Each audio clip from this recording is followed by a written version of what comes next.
it was always about a new adventure. Where in the world could she travel to next? Somebody would say, Jamie, let's go to Timbuktu. She'd be on the next airplane. Jamie's mom, Patty, says the sleepy town of Derry, Pennsylvania was too small for her daughter, even at a young age. Jamie had traveled all over Europe and spoke French fluently. What is it that drove her, do you think? I have no idea. She didn't get it from me. There was nothing here for her. She just wanted to travel the world and see what was out there. In her junior year at the University of Pittsburgh, Jamie, 21 years old, was excited about a new adventure. She would be going to South Korea for a semester as an exchange student. In the spring of 2001, Jamie arrives at Kim Young University in the Korean city of Daegu. The exchange students come from all around the world, but there's another American in the program, 19-year-old Kenzie Snyder from Marshall University in West Virginia. Our little group was we were very close. There was Jamie Penich. Yes. What was she like? She was fun, energetic, intelligent, easy to get along with. You two hit it off. Yes. After just 2 weeks of classes, a group of 6 students, including Jamie and Kenzie, decide to hop on a train for what's supposed to be a fun weekend trip to the capital city of Seoul. When they arrive here, they go to this tourist information counter where an agent directs them to a place to stay. She told us how to get to Itaewon by subway, and that's where we went. And so the students end up in a cheap motel here in Itaewon, the heart of Seoul's nighttime entertainment. It's located right next to the big U.S. military base here, so there's no shortage of American soldiers looking for a good time. Long past midnight, Jamie, Kenzie, and their friends are on the strip, partying. It's St. Patrick's Day, and there's a rowdy crowd out on the streets. The students end up at this bar where they spend their time hanging out with American GIs. Jamie and Kenzie are the last students to leave the bar. At about 3 in the morning, they walk down these streets back to their motel, a seedy place frequented by GIs and prostitutes. Jamie and Kenzie are staying in separate rooms with other roommates. Kenzie says Jamie decides to take a shower to sober up before going to bed. She gets into room 103, and I follow. She then goes into the bathroom and turns on the water, but she turns on just the hot water. So I step in with her and help adjust the water. Kenzie says she heads down the hall to her own room. But then, minutes later, she decides to check on Jamie one more time. I open up the door, I hear the showers running. I think she's okay, and then I go back to my room to sleep. Then, at around 8 o'clock in the morning, Jamie's roommate wakes up and makes a horrifying discovery. There was a pounding on the door. She said, there's a dead body in my room. I can't find Jamie. Where's Jamie? I look into the room and there's Jamie's body and something. We don't know it's Jamie's body. There's a body on the floor and there's something covering her head, so we can't tell. The police arrive and find a frightening scene. Jamie had been brutally beaten to death in the bathroom, stomped so hard that her face is unrecognizable. Her body then dragged outside. What goes through your mind? You don't do much for thinking. How could this happen? Halfway around the world in Derry, Pennsylvania, a phone rings. The lady said, Jamie was murdered, you know. It's such a distance and there's nothing you can do, actually. Everything stopped. Meanwhile, in Seoul, investigators try to piece together some clues. Who could have committed such a horrific crime inside this packed motel? These rooms are so tiny, it's hard to believe how anyone could have slept through such a brutal assault. But Jamie's roommate, sleeping just a few feet away, told police she never heard a thing. This large, bloody footprint is found on the floor next to Jamie's body. Police speculate it's from a man's boot, and there's more evidence that the killer was a male. A couple staying next door to Jamie in room 102 told investigators they heard arguing, a man's voice saying, "You're here now, let's go," and then the sounds of a woman moaning. Then there's the account of this woman, the owner of the motel, who was working the night shift when she says she saw someone leave Jamie's room. As he was coming out, I saw his face. He was wearing a jacket and beige pants, and he just passed by me. Those clues, along with the student's account of socializing with soldiers, lead investigators to believe that the killer is an American serviceman. This suspect sketch is released based on the motel owner's account. Agents from the Army's Criminal Investigation Command, or CID, investigate and interrogate the soldiers who were with Jamie the night of the murder. But months go by and the trail runs cold. To the frustration of Jamie's family, no one has been arrested. I would talk to them and I would say, did you investigate all these Army guys? And it was a difficult thing because, we tested everything. Nothing turns up, nothing turns up. But you were not about to give up. No. No. We knew somebody killed Jamie and we wanted to know who and why. Jamie's parents write to officials asking for a new push to get the investigation back on track. But there's another person who just can't seem to let go of the case. Jamie's fellow exchange student, Kenzie Snyder. Kenzie has closely followed the case. She's even emailed and phoned Jamie's family. Kenzie has returned to school in Huntington, West Virginia. She hasn't heard from investigators for months when, out of the blue, she receives a call from an FBI agent. I was surprised that they would be needing to speak with me again. And I was thinking if I can help them find who did this, then that would be really nice. 3 investigators meet Kenzie in this motel room in Huntington. Kenzie says at first the agents are friendly, but then one of them suddenly makes a shocking accusation. We know you did it. We know what happened that night. And I looked up and I said, are you saying I killed Jamie? Now they were accusing me. When we come back, Kenzie is about to become the prime suspect. 3 people with badges telling me that something else happened that night and they know what happened. It's like I hit her. Was it possible that she murdered Jamie? I know I didn't kill her, and I see my signature on that confession. When we come back.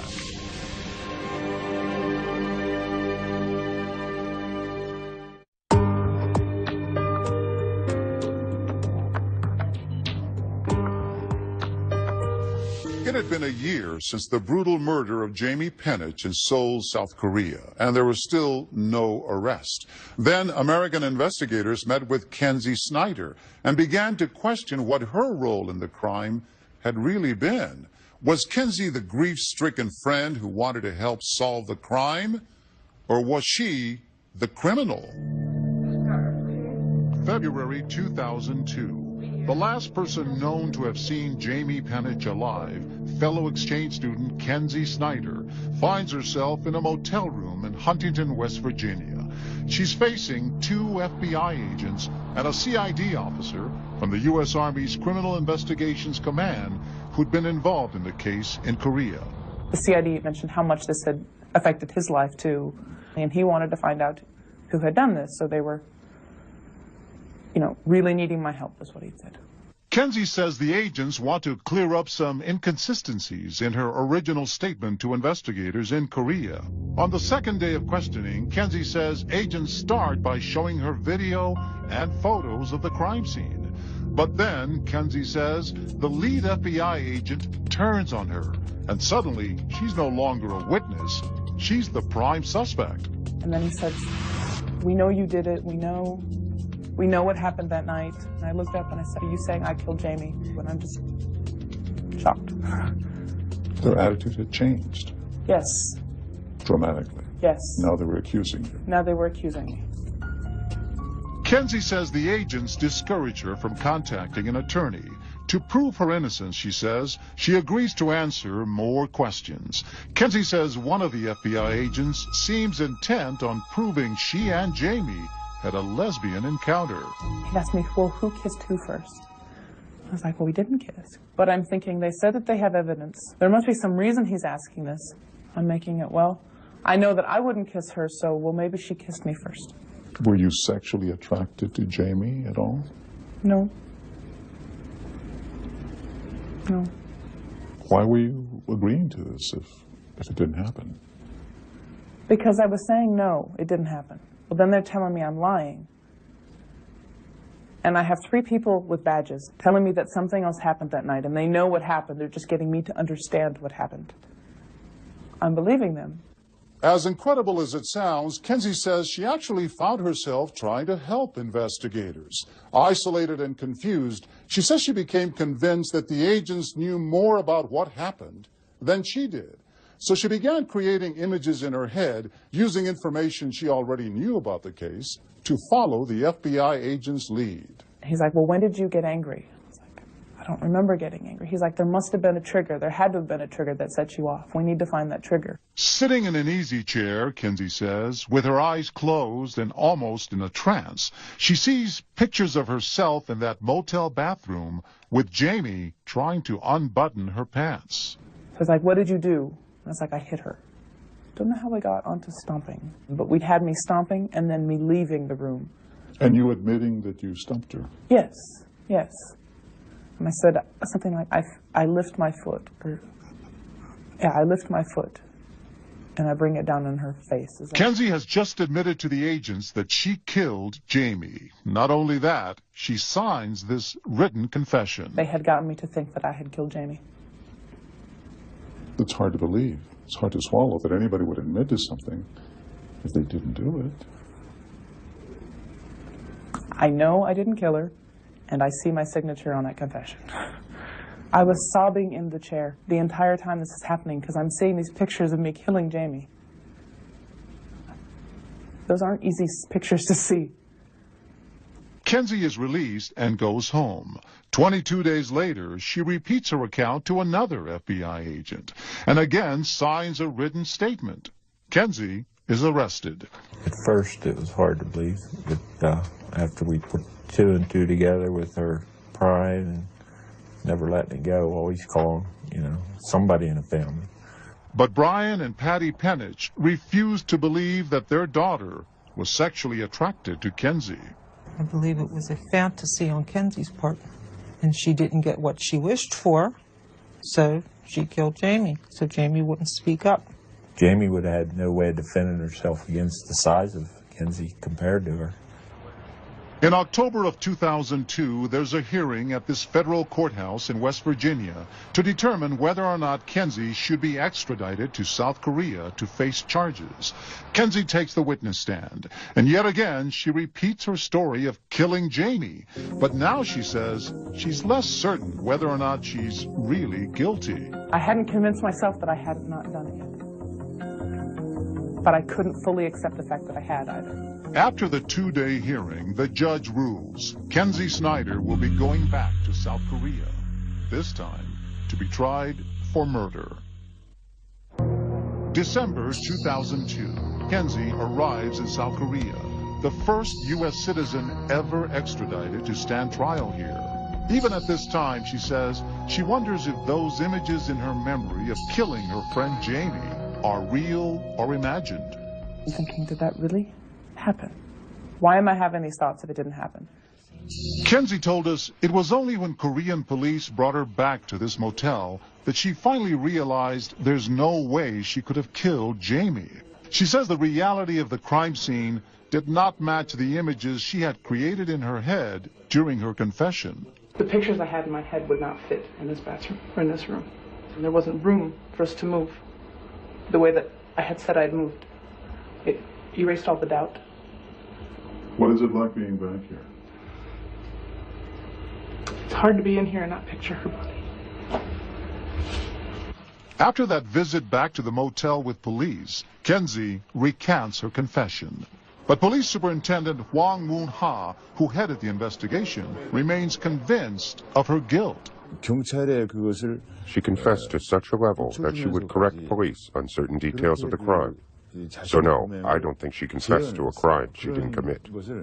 But in a stunning development, the judge in Kenzie's case throws out her confession, ruling that under Korean law, a confession must be made before a public prosecutor. Kenzie Snyder's trial lasts 4.5 months here at Korea's Criminal Courts building in the capital of Seoul.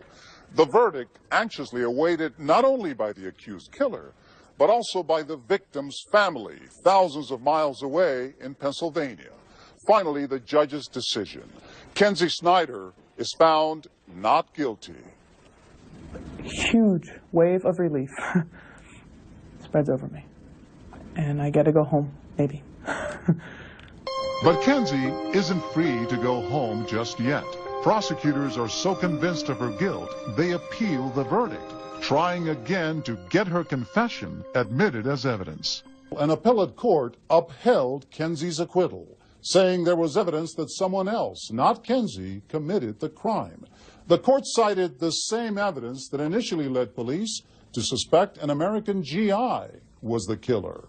Remember, there was a large bloody footprint found next to Jamie's body, reports of a male voice heard arguing inside Jamie's room, and the account of the motel owner who said she saw a man leaving the scene. The court also cited the lack of any physical evidence tying Kenzie to the crime. Attorney Brendan Carr is helping represent Kenzie. There was blood all over the room, all over Jamie, all over everywhere. Not on Kenzie. And that tells us? To me, that's the number one thing that tells me that Kenzie's innocent. If you could talk to Kenzie Snyder, what would you tell her? You have to live the rest of your life with this burden. And if you can do that, you're not a person.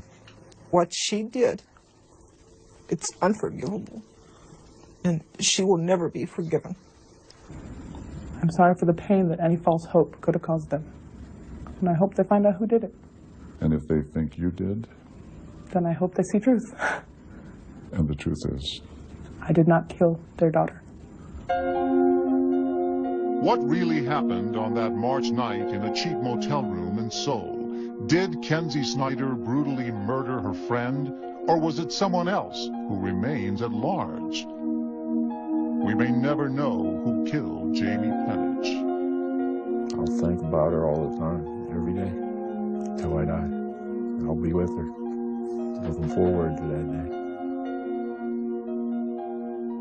After yet another appeal, Kenzie Snyder was finally cleared of all charges in 2006. As of 2013, Kenzie says she's married and has a child and is actively working at getting her life back in order. The murder of Jamie Penich remains unsolved. When we come back, 3 young women living a carefree life in California's Napa Valley until a killer strikes one horrifying Halloween night. This is 911 emergency. What are you reporting? We got attacked or something. I just remember saying, oh my God, oh my God, oh my God. Stay with us.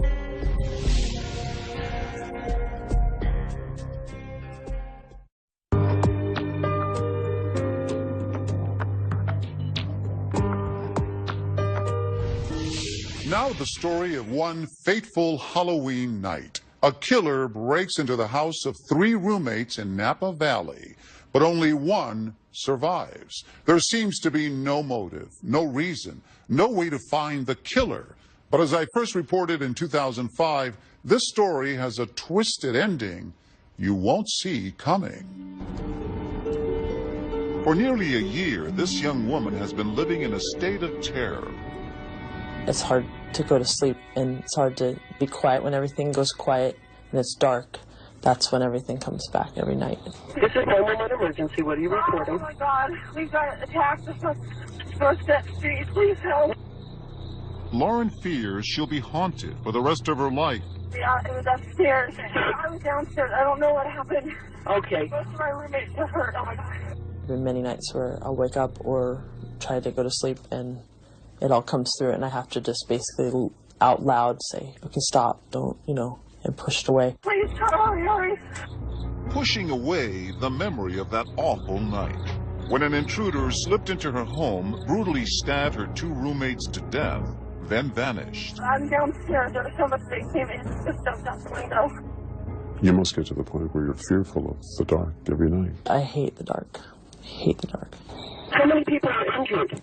2 upstairs. I think they're dying. I swear to God. So deep is the post-traumatic shock that even now she's unable to let herself cry for fear of a total emotional meltdown. It was the weirdest feeling ever. I didn't want anyone to touch me, and my mom would try to console me a little bit. I'm like, don't touch me. Oh my God, I just died. I don't know what is going on. There's blood everywhere, and my roommate is constantly. I remember my last words on the call was, "This doesn't happen in Napa." And I think she said, "No, it doesn't," or something like that. Nestled in the heart of California's idyllic wine country, Napa is nothing if not a safe place to live. Before that tragic Halloween night, there hadn't been a murder here in more than 2 years. It seems like the perfect place to raise a family or retire. But not much nightlife, not exactly the kind of place you'd expect to find 3 single, attractive, career-oriented women in their 20s. What is it like? What's that region like to live in? Napa? It's very boring. I think we were the total single girls in Napa. Still, all 3 choose Napa as the place to begin their careers, never imagining the horror that lay ahead. Lauren, the all-state athlete with a political science degree, coaching volleyball and working at a local college. Adrian Insania, the budding civil engineer who works at the Napa Sanitation District. She cared a lot. I learned that kind of slowly, that she really genuinely cared about people and her friends, and would do anything for her friends, and that's what I really did admire about her. They get along so well, Lauren and Adrian decide to rent this house on the west side of Napa. On the day they move in, Adrian's friend, Ben Katz, pitches in, and a couple of other friends, Lily and Eric, join them for an impromptu celebration. By summer, a bubbly former beauty queen from South Carolina, Leslie Mazzara, moves in. She could literally light up a room. Leslie is a public relations specialist at the high-profile winery of film director Francis Ford Coppola. She could wear me out like no other. It was funny. With just more energy and everything? Oh, yeah. Yeah. Or once we went to Santa Cruz all day and laid out on the beach, had a great time. We got back about 10 o'clock. Okay, let's go out to the bar. That's right. I'm good. That's fine. Through the summer of 2004, Leslie and Adrian, both 26, and 27-year-old Lauren settle comfortably in their new home. Big backyard for my dog, and I planted flowers in the front, and it was pretty spacious, but also pretty intimate as well. On Leslie's birthday, Lauren snaps these pictures of her roommates in the backyard. When I look at those pictures, I see them. I really do. I see their personalities. I see who they are. They're enjoying the moment of that time we're all together. I was playing sports. I was pretty happy. It was the first time in my life where I was happy with where I was at that moment, and I wasn't really too concerned about the future. But then, on October 28th, the tranquility is broken when Leslie is the first to bring home a boyfriend in the middle of the night. The result? Lauren and Adrian are kept up all night by the lovemaking. And the next day, from her desk at the winery, Leslie sends an email apology for the late-night rumble. In the flurry of emails that follow, they agree. From now on, overnight male visitors can be expected. I didn't put much thought into it, but I just figured in the back of my head that, yes, people would be coming over, and it was just kind of started the whole ball rolling with that idea. Little did they know that first rendezvous would set the stage just 3 nights later. When we come back, another late-night visitor with far more sinister intentions. He was flying down the stairs, breaking stuff as it came around, and I grabbed the phone, and I turned it on, and it was dead. When we return.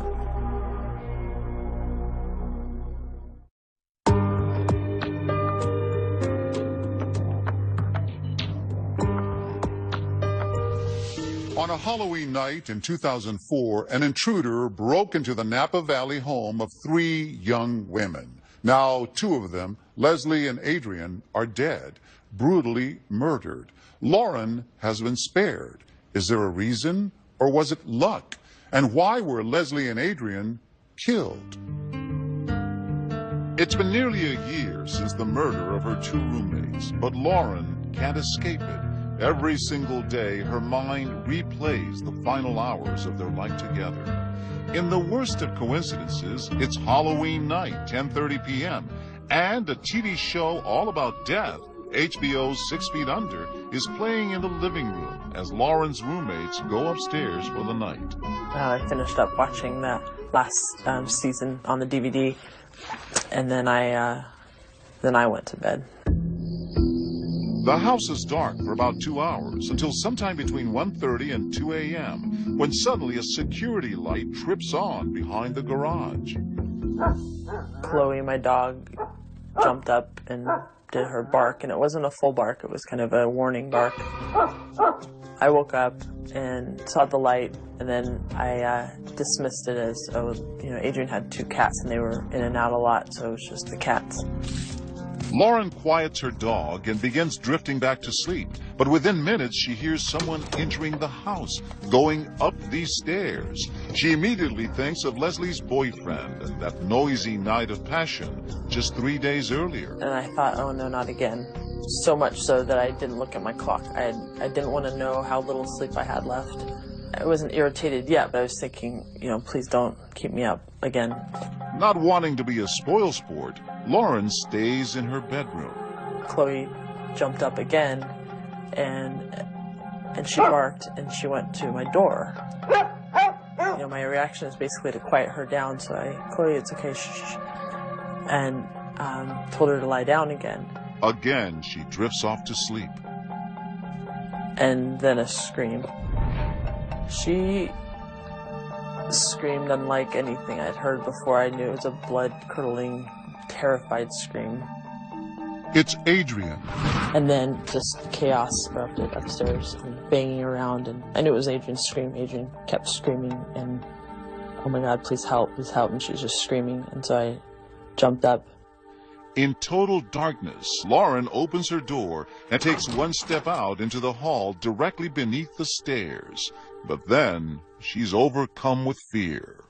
I was frozen. It wasn't like I was going anywhere, but I was still listening, trying to figure out what was happening. But I couldn't really move until he started coming down. The intruder, less than 10 feet away and moving toward her in the dark. It's a scene from so many horror movies. A young woman transfixed for a moment that seems like an hour. And then he started running down the stairs, and she's still screaming. But he came down like skipping stairs. He was flying down the stairs, breaking stuff as he came around, and I just ran out. In her panic, she runs the wrong way toward the back door. I thought, this is a race for me to get to the door before he does. Suddenly, she finds herself trapped in her own backyard. You felt trapped because there was a fence? Yeah. Once I got outside, I just thought, what am I doing? I have nowhere to go, so I just stood there. Lauren hides here behind the house with a 6-foot fence ahead of her and no way to scale it. And then she hears him struggling with the kitchen blinds in the front of the house. Then it was quiet, that's all I remember, except for Adrian asking for help. The plaintive cries from upstairs draw Lauren back into the dark house. Not certain where the intruder is, but needing to help her friends, Lauren gropes her way to the kitchen phone. And I grabbed the phone, and I turned it on, and this is where it was moving. It was dead. I was like, oh my God. It was, that awful beeping sound when the phone's dead. Holding the dead phone in her hand, she tiptoes up the stairs, terrified that the intruder could be around any corner. I noticed just blood on the walls and everything. A crack of light leads her to a grisly scene here in Adrian's bedroom. I dropped the phone, and I just remember saying, oh my God, oh my God, oh my God, and just, it was like a war zone in my house. It was a horror movie. That's what I thought, exactly what I thought when I was up there. But it was not a movie. It was the scene of, walking into a movie. This entire bedroom floor is covered in blood. Lauren finds Leslie here, face down in a pile of clothes, with stab wounds all over her upper body and arms. She may have died while trying to come to her roommate's rescue. I knew she was dead. Deep down, I knew she was dead. She finds Adrian here, a few feet away, crouched behind her bed. She's alive, but no longer able to speak and rapidly bleeding to death from multiple stab wounds. The bedroom phone knocked off the hook, explaining why Lauren couldn't get a dial tone downstairs. Perhaps Adrian had already tried to call for help. I knew I couldn't help Adrian. There was just so much blood, and she was far too... I don't know. Amidst it all, Lauren is struck by the unreality of the scene. An enormous amount of blood everywhere, and just horror movie. This can't be happening. It's all surreal. It's all slow motion. She goes back downstairs, her bare feet slipping in her roommate's blood. Just got my cell phone, turned it on, called 911 from outside my room or somewhere around there. Oh my God, we got attacked or something. Who attacked you? I don't know. You don't know who attacked you? Is that your home? The woman was kind of like, I don't understand. I said, my roommates are dying. Please get somebody here. How many people are injured? 2 upstairs. I think they're dying. I started dying. As she desperately feeds information to 911, Lauren is again struck by that question. Where is the intruder? And then it cut off. Then I realized, I should probably get out of the house. She makes a dash for her car, races away, and reconnects with 911. I'm driving around. I don't know what to do. This guy was somebody. Wait, you're not back in the house? No, I got in my car and left. I don't know what to do. She said, where are you going? And I said, I don't know. I'm just trying to go away. But they instructed me to come back. The house I didn't want to come back because I didn't know where he was. What did that person look like? I don't see anybody. I swear to you. I heard screaming, and I stayed where I was. What she doesn't know as she pulls away is that her memory of crashing kitchen blinds is the last anyone would hear of the intruder who had vanished into the night. Okay, who are the people inside the house? 2 females upstairs. And they were both bleeding? Yeah, well, one unconscious, she was down, and then the other one was bleeding and gurgling and not quite, but she was saying, help me, please help me. I didn't know what to do. Who do you think did this? I don't know. I really don't know. What it does is it turns my world into looking around and having a suspicion about everybody. I was thinking everybody was a suspect, any of my friends or anything. Awful. In the depths of her grief, Lauren is obsessed with some frightening questions. Is the killer someone she knows? Did he intend to kill her too? Over and over and over in my mind, and I pull up so many details or anything the girls have said or anything, and I don't know. But there is something hidden in her subconscious mind. And finally, 9.5 months after the murders, it's about to come back to her. When we come back, new clues begin to emerge. Now we know it's someone who was smoking at the crime scene. They said, we didn't really associate with a lot of smokers. Did she know the killer? And then I remember that he had been in the house too. When we return.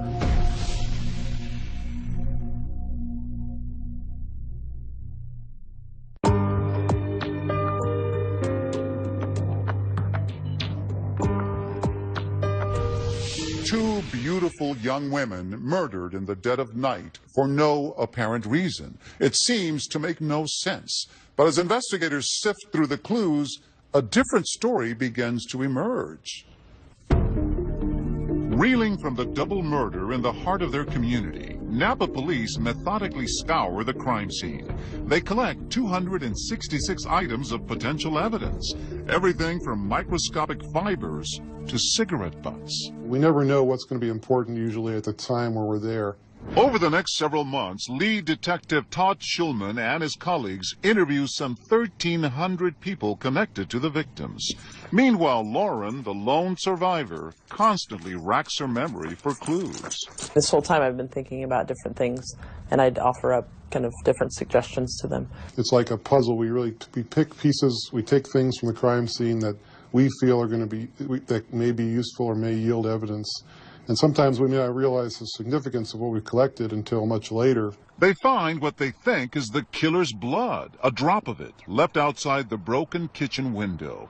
It contains the DNA of a white male of probable North European descent. We've collected over 200 DNA samples from various people we felt we wanted to check against our suspect's DNA. And none of those has resulted in a match. 2 weeks after the murders, Adrian's close friend Lily organizes a candlelight vigil. At her side is her boyfriend, Eric. Strangely enough, the murders happened on the weekend they had originally planned to be married. But Eric and Lily had been having their ups and downs, and Lily postponed the wedding. Finally, in January, they announce a new wedding date, acknowledging the loss of their close friend. Life in Napa Valley is getting back to normal. Meanwhile, the investigation inches along through the summer until police take a closer look at the cigarette butts found at the scene. They were able to extract DNA from those cigarette butts. And it matches the DNA in the blood found by the kitchen window. It's another piece of the puzzle because now we know it's someone who was smoking at the crime scene. Those cigarette butts, smoked right down to the filter, indicate the killer may have spent some time lingering here in advance, casing that house earlier on Halloween night. He may have even watched as his two victims handed out candy to trick-or-treaters, passing unnoticed in this quiet neighborhood. In mid-August, police tell Lauren that the killer is probably a smoker. So then my brain started going, okay. And I said, you know, we didn't really associate with a lot of smokers. But just thinking about it was enough to trigger a forgotten memory. And then it took a couple seconds later, and then I thought, wait, Eric smoked. Eric Matthew Koppel, the 26-year-old who had married the friend of victim Adrian Insania. And then I remember that he had been in the house, too. Remember, he was there celebrating the night Lauren and Adrian moved into their new home. Eric is very, very shy, very quiet guy. Not very social. Not very social at all. He worked at a land surveying firm, but otherwise stayed at home a lot, often working in his garage late at night. Lauren recalls his odd behavior in social situations, like the night a group of friends partied at a local bar. I remember asking the question, why is he standing up? You know, we're all here, and well, he's just not comfortable.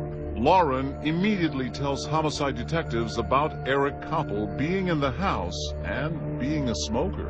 And I asked, have you checked his DNA? And they said no. They had not checked They had not checked his DNA yet. Did you ask them to talk to Eric?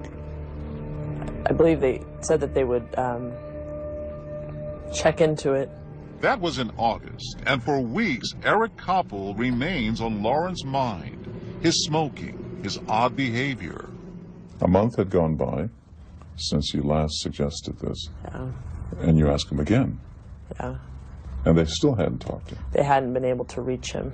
Police are focused on the cigarettes, and the next day they release photos of the brand smoked by the killer, Camel Turkish Gold, an uncommon cigarette on the market just 4 months at the time of the murders. As you can tell in this picture, the cigarette filter and the markings on it matches the butt that we've located at the crime scene. It's a stroke of luck, because family and friends, among them John and Lisa Stewart, knew that Eric Koppel smoked Camel Turkish Golds. When you heard that these were the type of cigarettes that the killer had smoked, what was your reaction? I remember my reaction. Chills went up my spine. Because the only other time I had ever heard of these cigarettes mentioned was the night we smoked them together. They even have photos of that occasion, a barbecue in Koppel's backyard. I just shuddered. Ooh. And it was an awful sort of moment. Eric Matthew Koppel's name. With his brand of cigarettes now connected to the murders, Koppel goes to family members for advice. And then he turns himself in. Police called you a little before midnight to tell you this, and you broke down. They said something to the effect of, we found him, or we have a suspect or something. At approximately 3 a.m. on September 28th, Matthew Eric Koppel was booked into the Napa County Detention Center on 2 counts of murder. And it took about 3 seconds for my brain to register what they were saying, and then yeah, I was just shaking, and I was very upset. Mr. Koppel is charged with using a knife in each of those killings. When I got off the phone, that's when it really kind of hit me, and I lost it. And Lisa, you have no idea either. If he did it, why he would have murdered. Not the guy who planted the plants in his backyard and watered them every day. Now accused of viciously taking 2 lives. Yeah. And 2 lives of his wife's friends. It just doesn't make any sense at all. When you hear his name, what goes through your mind? It's more when I see his picture now is difficult. He looks like such a criminal now, and he was just a shy guy, just a guy that just seemed nice. He just was, quiet. What could have motivated this shy young man to commit such a heinous crime? There is talk about a fight. His friends look for clues in Koppel's behavior in the hours before the murders, when Eric and Lily attended a Halloween party. There was some alcohol. They were having some drinks, and he may have said a couple of things that embarrassed her, and he later even asked her if he had embarrassed her, and she said yes, that he had. I think at that point he even said, I shouldn't be drinking anything. After the party, they separate. Lily spends the night at her parents' house, leaving Eric alone. Police say he then goes to Adrian, Lauren, and Leslie's house and commits murder. But why would he target his wife's friends? Now remember, Eric and Lily had originally planned to get married that Halloween weekend, but Lily had postponed the wedding. Instead, she was getting ready for a girls-only vacation to Australia with her close friend, Adrian. Could that have been the breaking point for Eric? Sources say prior to his arrest, Eric wrote a suicide note, jealous of Adrian's close friendship with his bride-to-be. If Eric killed your roommates, he knew you lived there too. Why did